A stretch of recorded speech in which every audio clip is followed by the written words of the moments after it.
So when we build up resilience, we make different choices when we're triggered. We have more possibilities. I can feel like there's more of me present when something happens that triggers my past. I can give myself compassion and care instead of falling back into those older strategies that I feel are not as supportive of me. So, it's natural if throughout the day, how resourced you feel kind of fluctuates.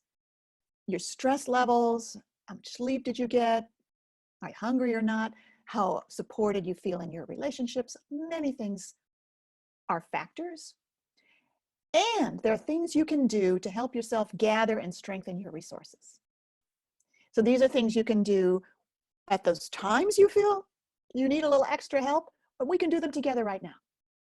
I'm going to tell you what they are, and as I tell you about each one, we'll be practicing it a bit. Okay, so number one, slow down. And the dramatic way to say this is, whatever you're doing, do it at half speed, or at least slow way down, because it's so easy to start going too fast without realizing it.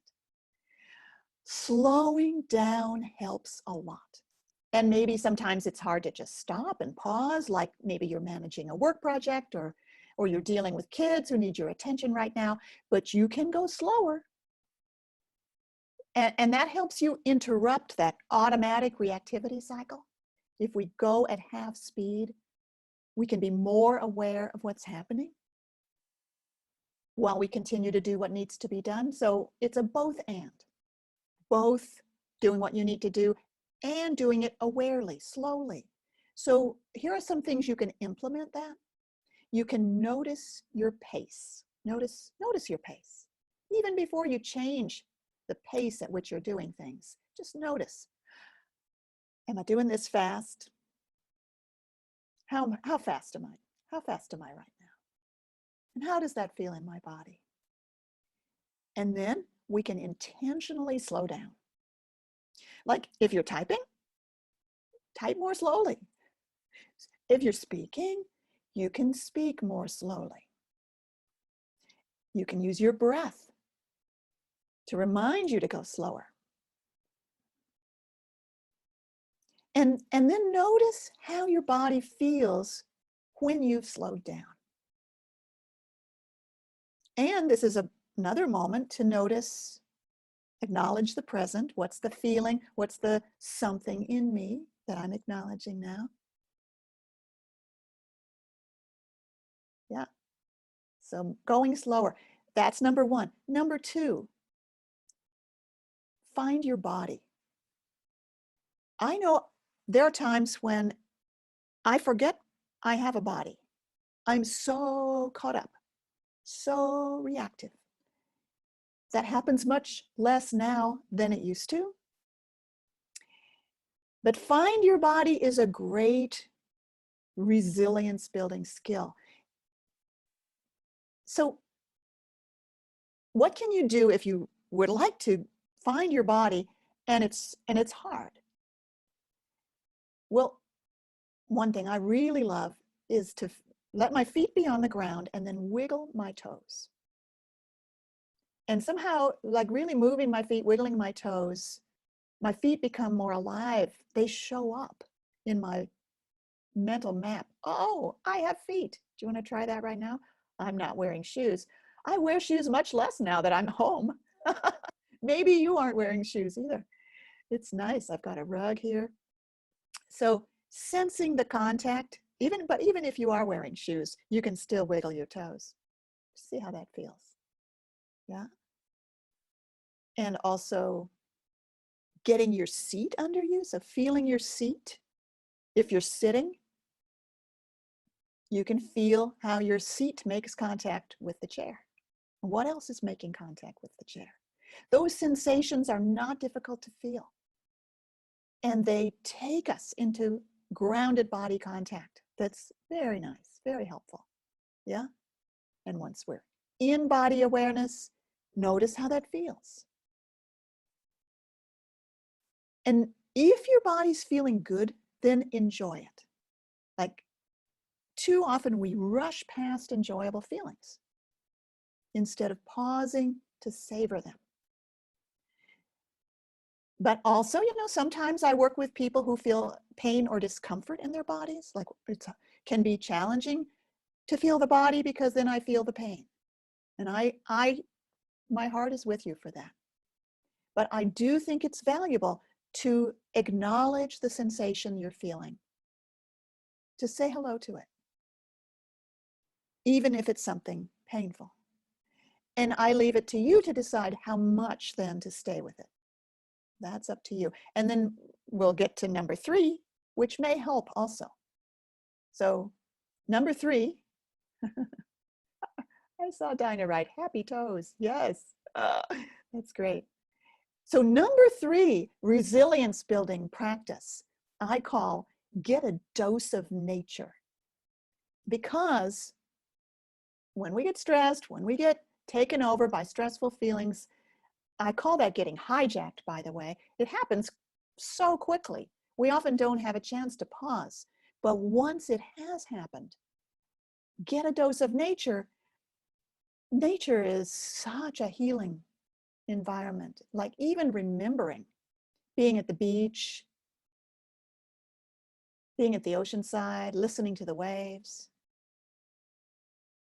or being among trees, wind in the trees, or walking in a garden, enjoying what's beautiful there. Really, luckily, you don't have to travel far to access nature. You can stick your head out the window or look out. The sky is there, even if you live in a high rise. Next time you take a walk, smile at a tree. Notice the texture.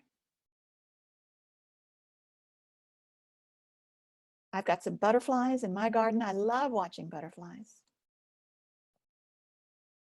A friend of mine just chuckles all the time at the squirrels outside her window. It's okay to look out the window. It's okay to take a nature break. It's important. And speaking of toes, speaking of happy toes, wouldn't it be great to put your bare feet in the grass? And even if you can't do that, to imagine doing it, to remember doing it. So these are great ways to get a dose of nature. Yes, that's right. Yes, Sue writes, even thinking of nature brings a deeper, relaxing breath. What a gift it is to live in this world of nature, which we belong to, which we are part of. Yes, beautiful. Okay, so that was number 3, get a dose of nature. And number 4 is give yourself a hug. So, like literally give yourself a hug. Do you want to try that right now? If you're in a place where that would be odd, you can do it inwardly, but Now, touch is so soothing to the nervous system, and when you're giving yourself a hug, imagine who in there is receiving the hug. Who are you hugging inside? See, maybe a younger one inside you got hurt at some point or is feeling some hurt right now because of some things we're talking about in this webinar. So you can whisper to that younger you, I'm here with you now.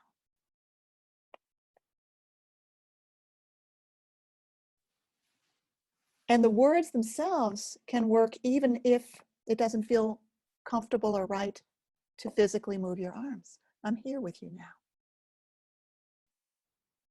So when you do this, you're being so compassionate. This is super compassion. And another thing that's going on, have you noticed? Like the phrase, something in me, this process allows you to feel that you're in relationship to the hurt one inside you. And that's very different from feeling that you are hurt. Do you see what I'm saying? So there's I'm hurt, I feel hurt, I feel angry, and then there's I'm saying hello to the hurt one inside me, and I'm saying to the hurt one inside me, I'm here with you now.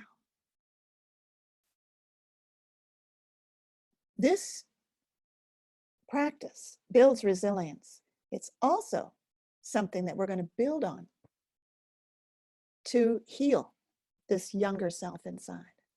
So notice how that feels to you now. Glad you're liking that. I see in the chat that people are finding it helpful. That's great. That's great. Now I just want to tell you the fifth way to tap into resilience. Remember, I'm talking about being bigger than the feelings that get triggered inside you. It's interesting. Being bigger than our feelings is not the same as rejecting our feelings. Being bigger than our feelings is being a holding, compassionate container for how we feel. And so if you want to just physically hold out your arms and remember that that's how big you are. You're that big. Yeah. And imagine being big enough for all your feelings, big enough for your anger, your fear, your sadness, your joy, your wonder, your gratitude, your love. You're big enough for all of that. And you don't have to do anything because it's already you. You are already that space. This is just the practice to remind you. Yeah. So try that right now. I bet you are. I can't see you, but I bet you are. Holding your arms out wide. Or you could just imagine doing that. And then say to yourself, I am the space that's big enough for all my feelings to be just as they are. I am the space that's big enough for all my feelings to be just as they are. Wow. Radical acceptance. Can you feel that? All the way down to your toes? All the way down to your happy toes? Well, whether or not you can feel it, just notice how you do feel. What's important right now is noticing. So do remember these 5 practices. This is something we develop. This is something we cultivate, the ability to be resilient, the ability to be the space that's bigger than all the feelings. We cultivate it over time. It takes patience, it takes practice. You can do it when you're feeling less reactive. You can do it when you're feeling more reactive. The more you do it, the more benefit it has. Like any physical skill, you don't expect to play the guitar right now, right away, if you've never played it before, but you can with practice.